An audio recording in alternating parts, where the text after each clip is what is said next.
Russians, welcome back to the channel. Okay, let's regrain some side rails. So these will work with any stainless steel rails. These ones are in very poor condition. Dent there, some pretty deep scratches, but if you look, whoever took these side rail nails out really did a number on this thing, because they're pitted like the face of the moon. So I don't know what kind of luck we're gonna have, but here's a really good spot, really good shot there. I don't know what kind of luck we're gonna have, but what we're gonna try to do first off is bash out these holes to try to true them up, and then regrain using some of the methods I've used in the past, and I'll show you the tools we're gonna need. Nothing that you may or may not have at home, and something that you may end up making yourself. But here's our dilemma though. So if we take, let's pretend we're using this. You can see how cupped it is. So this is what your surface is doing. So it's straight.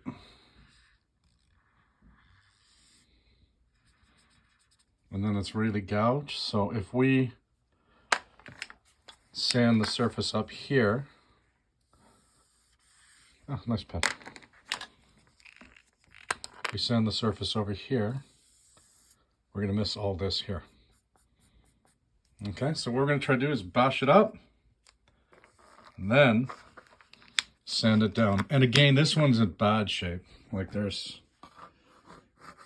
God knows. I guarantee you, whoever tried taking these out didn't use the technique I've used with my spatula, where we go in and we pop the nails out. Somebody tried to use pliers or something like that, hence why they're all marred. And this one's also got a bit of a bend right there at the end of the side rail. From what, I don't know, but let's see what we can do about it. I'm just going to use a collection right now. I'm going to use this is rubber, this is acrylic hammer, and then a bunch of flat pieces of plastic that I've collected over the years, and then a body hammer. Okay, so I'll show you what we're going to do. We'll get to it. Okay, I can appreciate that you may or may not have the luxury of having a piece of scrap rail lying around, but I do. So let's, hone our technique on how we're going to make this straight. So this one's pretty bad. So you might think the best way to do it is get a flat hammer and just pound on it. So let's see what happens if we try that. Let's see where I am.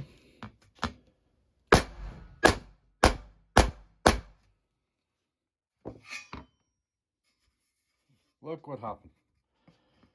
You think that hammer's flat, but it's not. Okay, so what we basically did here is we marred the metal on the outside. Yeah, we smoothed this out a bit. Wasn't a good technique. Here's another thing. Let me show you. If you don't hit it flat on, you're going to create a dent. And you're never going to get that out. Okay, so I'll say the better thing to do is, let's try this one. On a flat surface,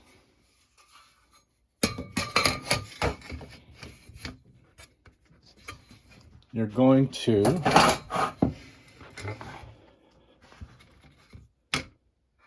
got it. We're going to use, this is rubber.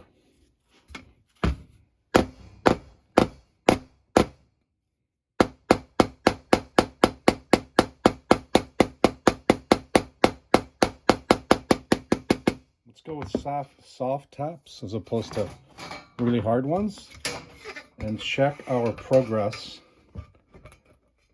as we go. Okay, that's getting there. If we have to, get a rubber block.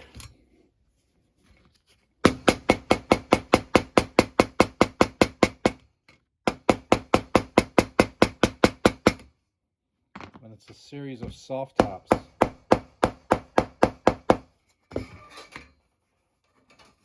That'll make it happen.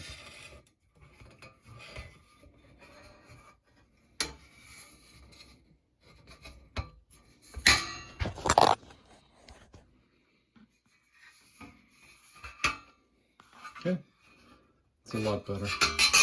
This is basically what we would have started with, and there's what we ended up with. So you can tell from the, I guess, the reflection of the light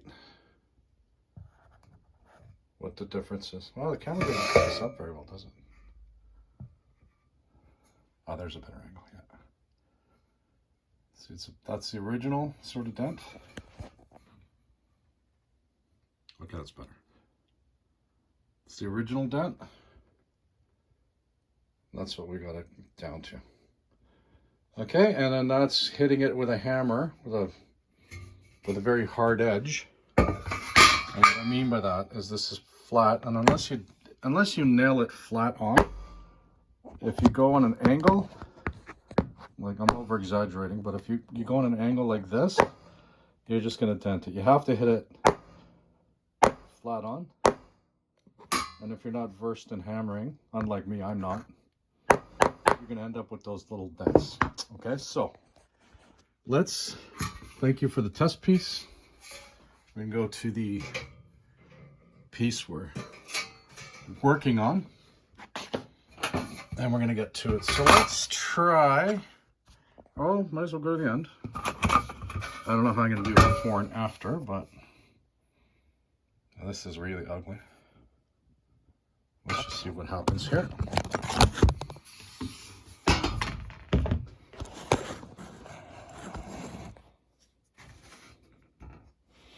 This is one of those self-healing mats. It's flat and it's got some flex to it. I'm going to use the rubber side here.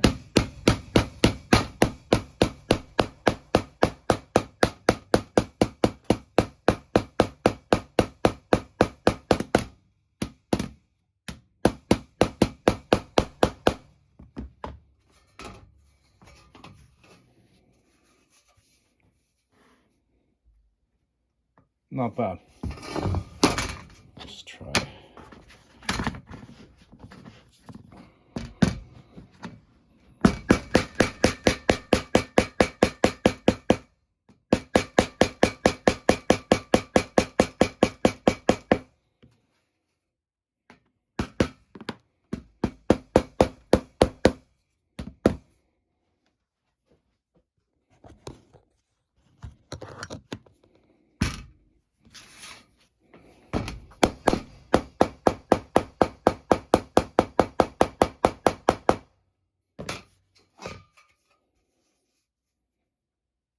I'm happy with that. Okay, let's keep going. Oh, this will be interesting. We got a, can you see it here? Yeah, there's a flat spot on it. I'll zoom in on that with the technique. Okay, this one is really pronounced here. This one here. Especially on this side, you can really see that it's popped in. Let's work on that one. You can see it.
I'm happy with that. Remember, you don't have to get them perfectly flat because the nail will cause an indent too. Okay, but that's a lot better than what we started with, I can tell you that. I'm gonna work it a little more.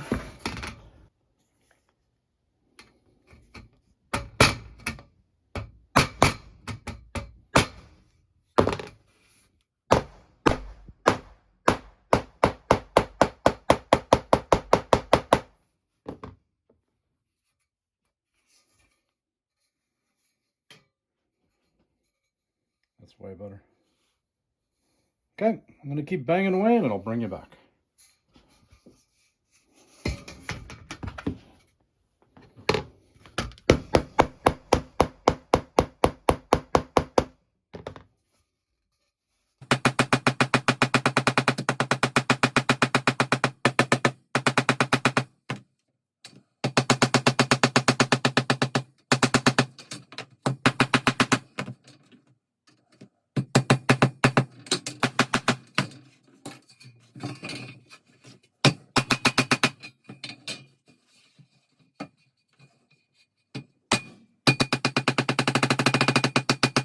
Okay, so here's what we're starting with.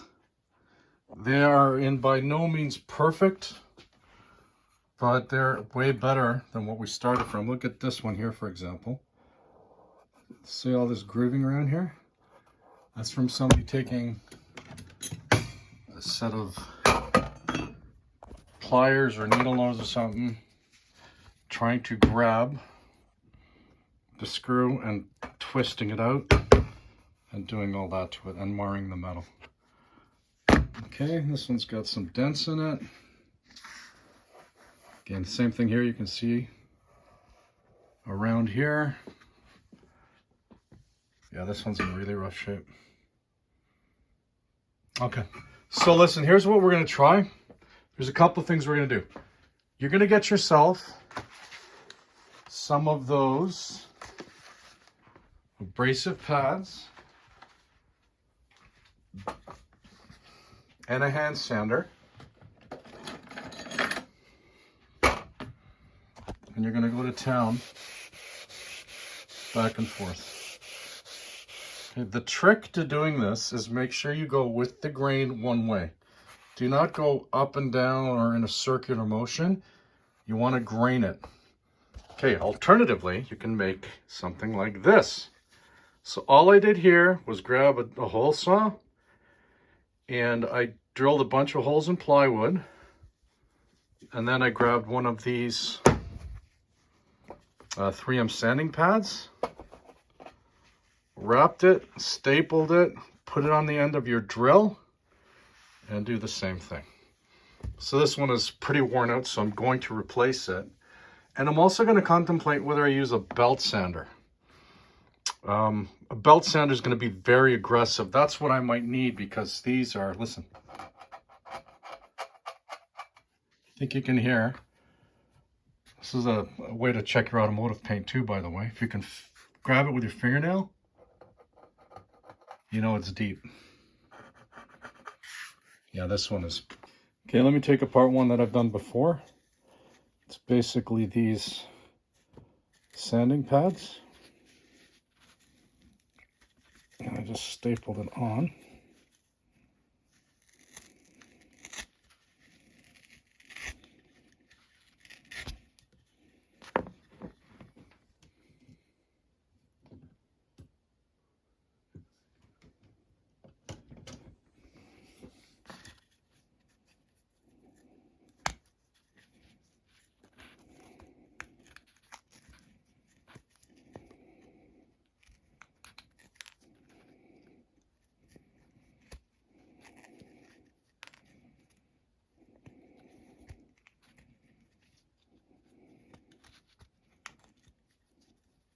Okay. Again, piece of plywood. I drilled, what size is this? 3/4 inch holes, I think. And glued them together. Put a bolt in it. You put it on a drill bit, and bang, there you go, sanding pad. So,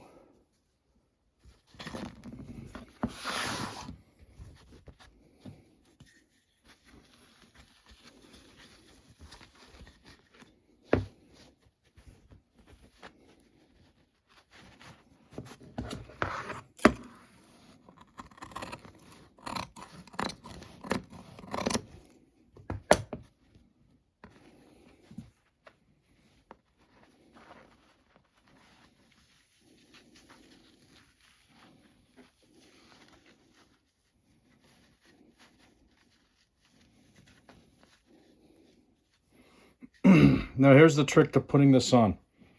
It doesn't, like, see how I rolled it on? Okay, it doesn't really matter if you start it this way or if you start it this way. When the fold is going to happen here, this is going to dictate which way you spin your drill. So you want to spin it this way so it doesn't catch on the end. If you spin it the other way, this part's going to catch and it's going to unfurl it. So let's get my stapler here.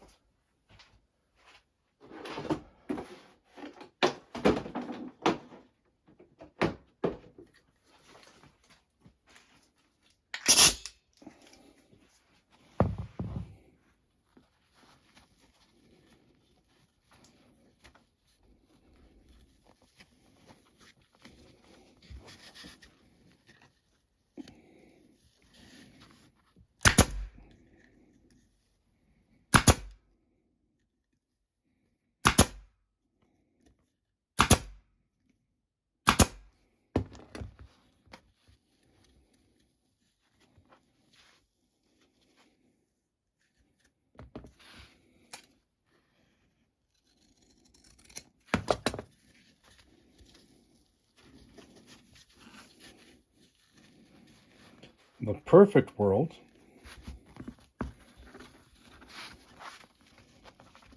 you'd get it so that there wouldn't even be an overlap, which we're going to try. But you will still have to contend with the staples. So we're right on the money here.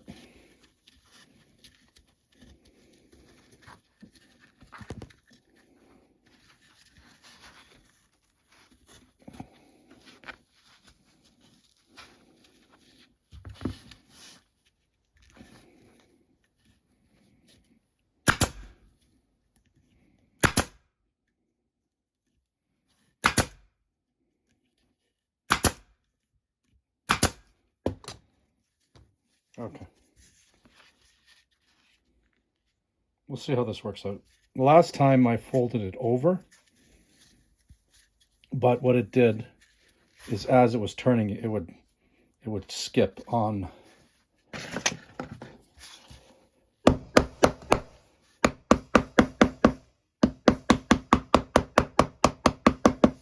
right. Okay, this is number one. Number two, grab yourself. There's a couple of things we're going to do here. This is just a drywall sander. So I'm going to put 100 grit sandpaper on that, which is the width of, the exact width of the side rail.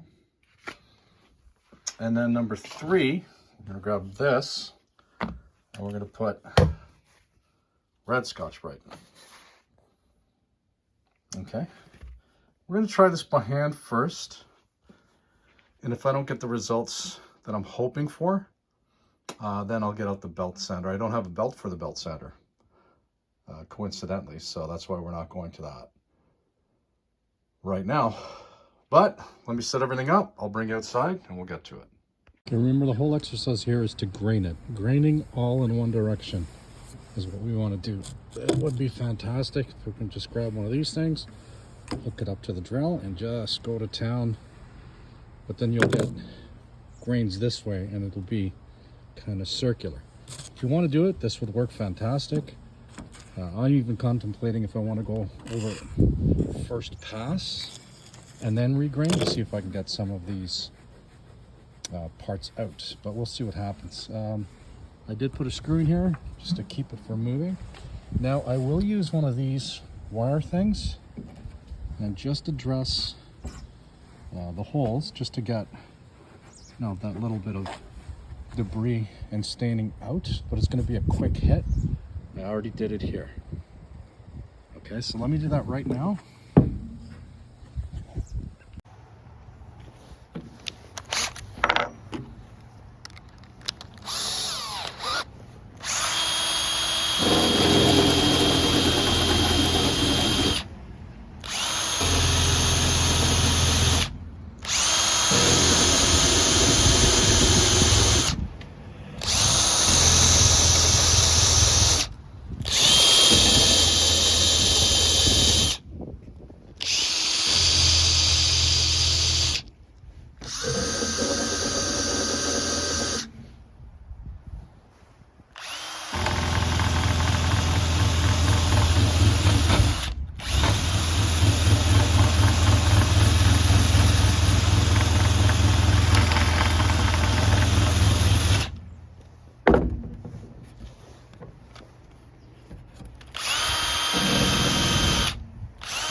Okay, 100 grit by hand. Same direction.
These ugly scratches are in there, so see if I can work them out with this part of the drill here.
Came out pretty good. Came out really good. All right, let me just triage the rest. Let me just do the rest of it, and I'll bring you back.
This is going to get the grain back.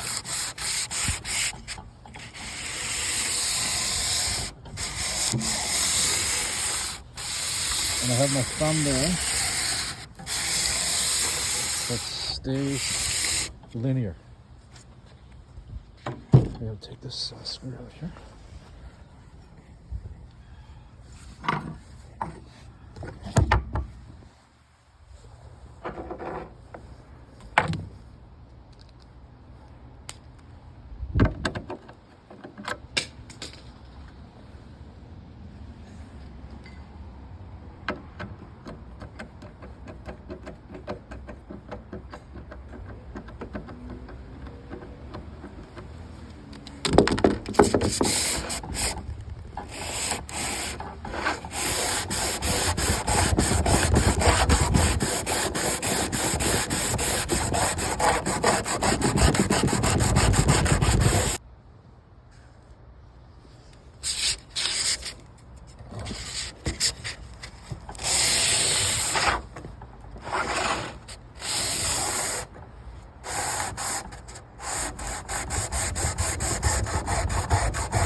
I'll bring out this to see if we can give it some final touches.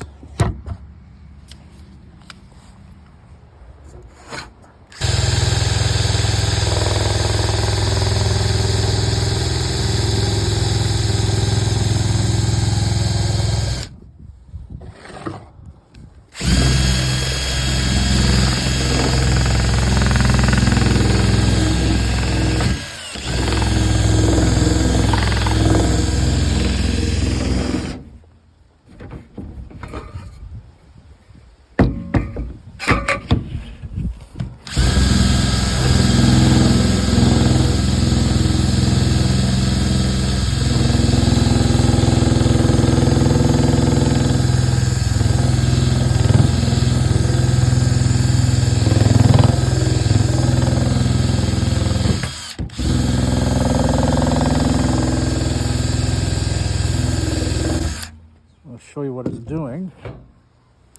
Okay, if you look, right here is where I stopped, and you can definitely see a difference in the grain, and you can actually feel it. Same with it here. It's all nice and striated.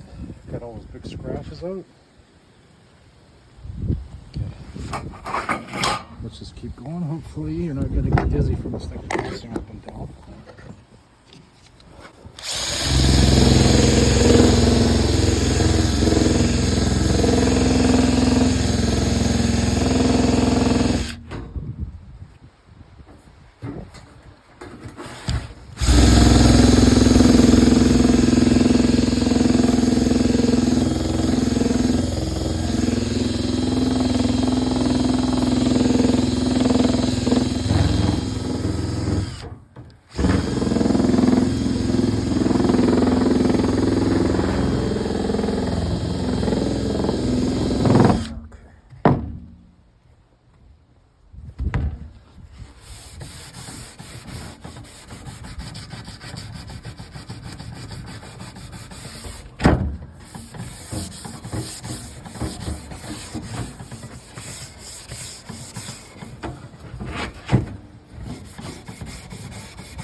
Okay. What do you think? A little better than what we started with, eh?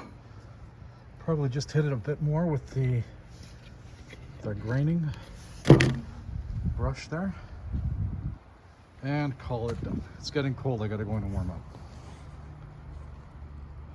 I guess the before and after is probably the best way to show you. So this is the next one we're gonna do. And this is the one we just finished. Okay. Now we're gonna come to the final, I'll say polishing stage, but it's not really polishing, it's just more of a regraining. So I think you can see how far we've come with them, with it anyways, with this one. So what you're gonna do now is you're gonna grab yourself a wet rag, and wet it down. Just give it a very thin coat of water. Just get it wet, okay? I'm just using a drywall sander with some grit, and then put one of these, this is 3M brand, but it's a scuff pad, red one. And then you're just gonna do this.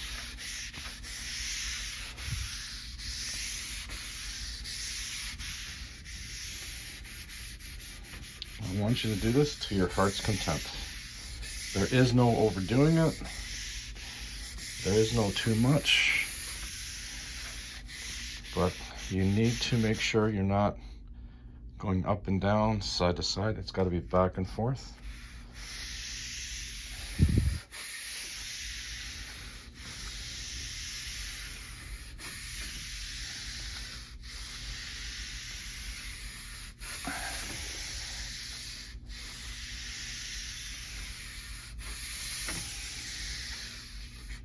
Okay, I'm going to keep going. I'm not going to bore you, but then just wipe it off.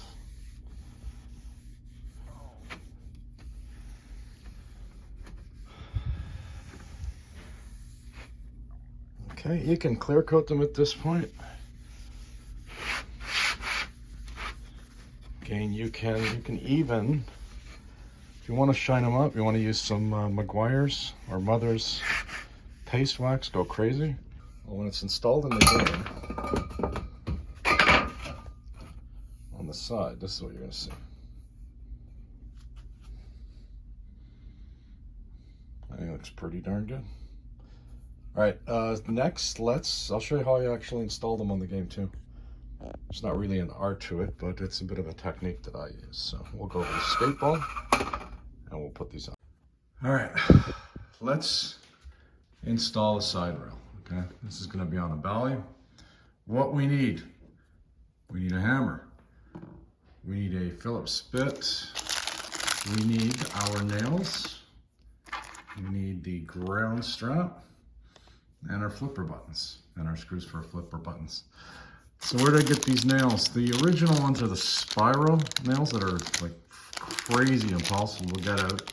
I actually save these when I do those IKEA projects, which I'm sure the word IKEA sends shivers down everybody's back. But I keep these, and I actually use them for the side rails, and they work out beautifully. So the trick to putting these things on is you got to start in the right order of operations. So the first thing we're going to do, install the button.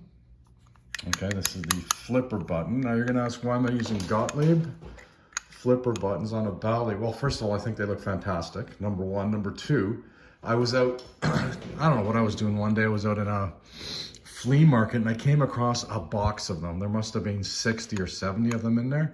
So of course, me being me, I bought the entire box and I've been using them for the last number of years, but alas, I'm down to, I think, my last 4 sets. So we'll go to plan B when we get to that. So let's start on it. The first thing we're gonna do is we're gonna pop in the flipper button. Okay, and we're gonna get that all nice and set. And it's pretty simple. It's just 2 screws. I'll set you up as I do it. I just gotta cut off these twist ties. That's 1, 2. Okay, twist ties are off. I'm gonna be able to put you over here so you can see what's going on. We're on the inside of the cabinet.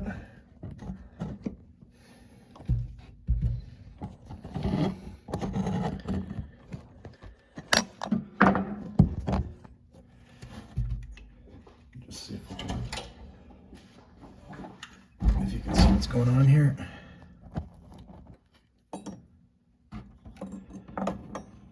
Perfect, okay. All right, pop these in.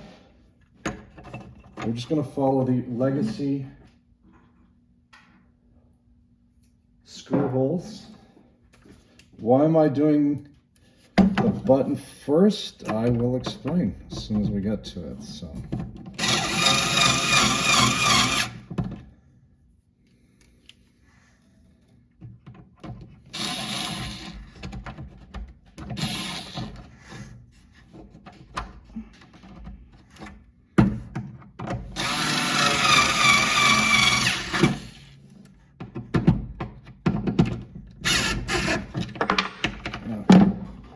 Make sure you use the proper screws to hold the buttons down. I remember once I did one of my first restorations. The screws were too short. I didn't realize it because you put it in, it holds, but then the guy went to go play it, pressed the button, bang, the whole button dropped through. I looked like a goof, but alas, lessons learned, right? Okay, so this is in. Now, you put your glass glide in. The factory, they used to staple them. I don't bother. They don't really go anywhere. Let's take our newly restored side rail. Let me set you up here. Hold on. And install it. Can you see me? Yes. All right, let's get this in. Now the reason we're putting this on first is we want to get it to go around the hole properly. There we go. Almost.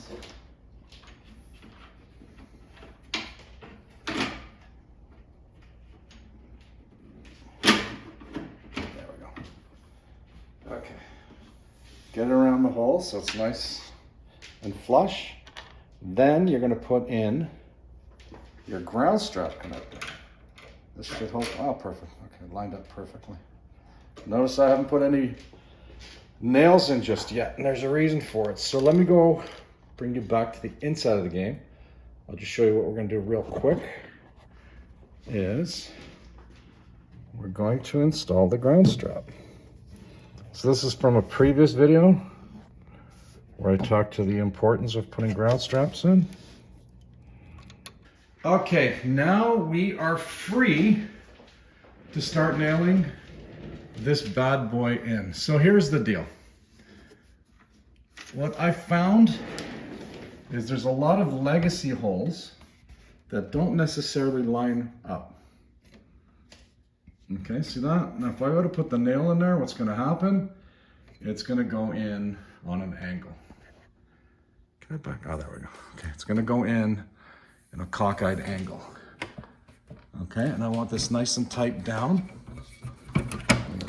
Pour it in the way. Okay, that one looks like, same. Just a little off. So what we're going to do is we're going to pre-drill and get these things in as good as we can. So let me set you up. And let me show you. So it's gonna, let's see if I can just tap this over.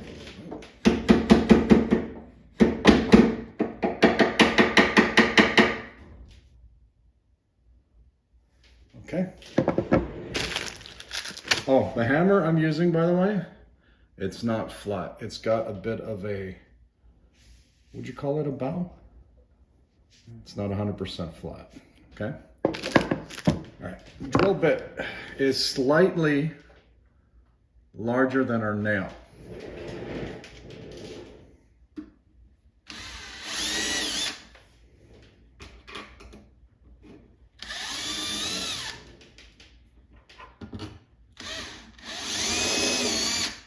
Okay, let's start with that. Now also, be advised, I guess, would be a good word. When I do my cabinets, I sometimes get a lot of drywall compound. Well, I use drywall compound. I use other compounds to make it, to clean it up, to true up the body, to make it nice and smooth. And there's a lot of remnants that get stuck in the holes, which make it impossible to put the nails in. Those spiral nails, they're death nails, man. I don't know how they did it at the factory. They must have pre-piloted the holes as well, because there's no way those nails went through this plywood without some tremendous pounding. The only thing I can think of would be to put a block or some kind of wood bracing here, so that as you're nailing, it's not collapsing the side of the deck. Okay, so we're just gonna put our nail in. That's it. Okay, do not clobber it. Do not keep pounding until the cows come home. But you don't want it falling out either. Again, drill. Don't go right through, obviously.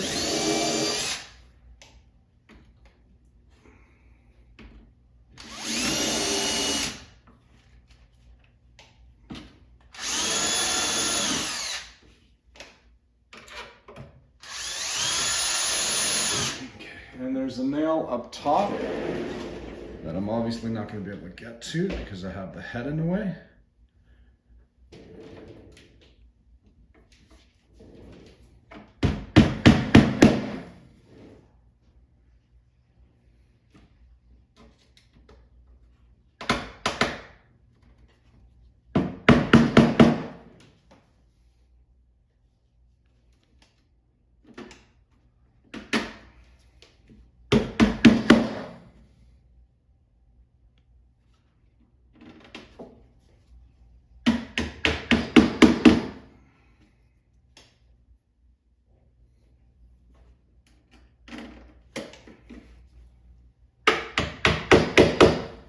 Okay.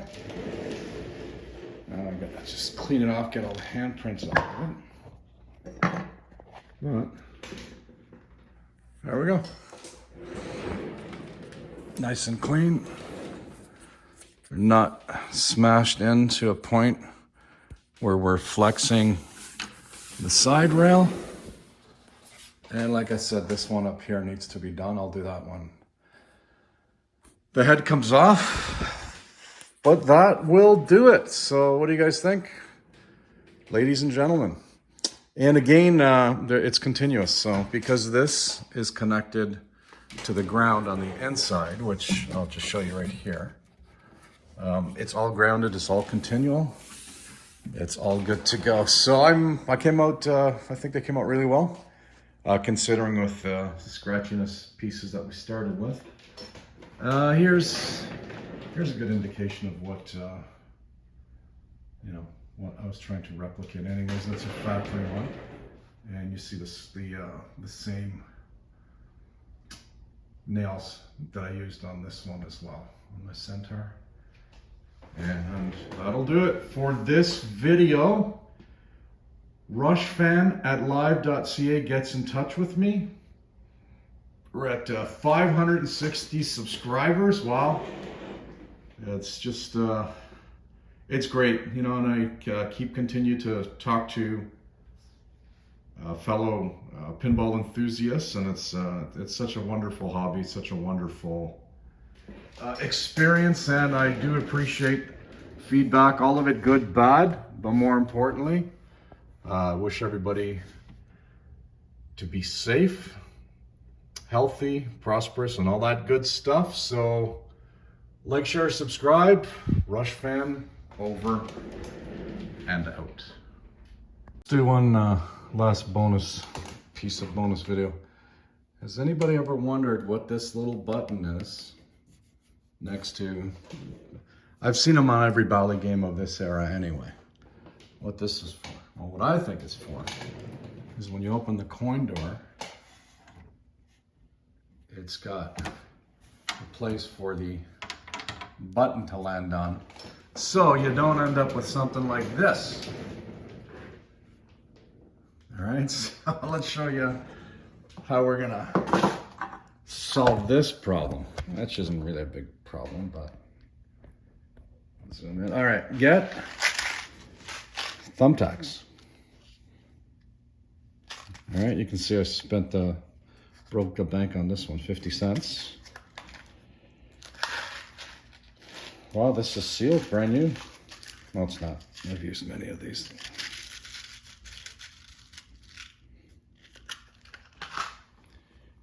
Line it up. Should really use my glasses here so I can see what I'm doing.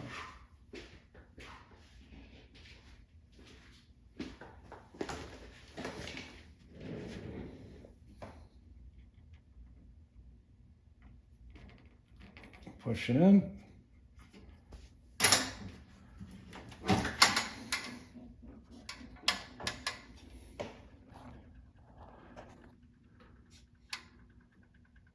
Good to go. Okay. Till we meet again.